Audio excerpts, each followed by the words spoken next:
अध्यक्ष महोदय, सन्माननीय सदस्यांनी सांगितलं त्या संदर्भात महत्त्वाचं अवेअरनेस आहे।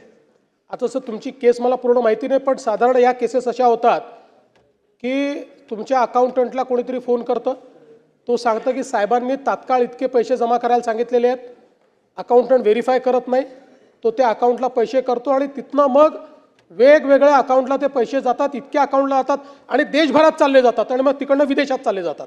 आता जर तुम्ही सांगितलं की 2 तासात 850 अकाउंटला गेले, त्याच्या पलीकडे आता माझ्याकडे तुमच्या केसची माहिती नाही, त्याच्या पलीकडे अजून 1600 अकाउंटला परदेशात गेले असतील। त्यामुळे हा प्रश्न आहे, याच्यात 2 गोष्टी महत्त्वाच्या आहेत। आता आपण जवळपास सगळ्या बँक ज्या आहेत या आपल्या प्लॅटफॉर्मवर घेतल्या आहेत।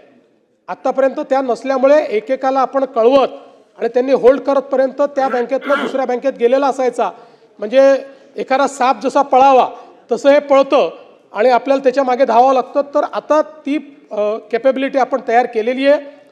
दुसरं आपल्या केसमध्ये आपण जे सांगितलं अशा प्रकारचे जे आरोपी, ठीक आहे, कोर्टाने त्यांना जामीन दिला असेल, पण तरी पुन्हा तपासण्यात येईल आणि कुठल्याही परिस्थितीमध्ये अशा प्रकारचे गुन्हे करणारे लोक हे मोकळे फिरणार नाहीत, याबद्दल कारवाई केली जाईल।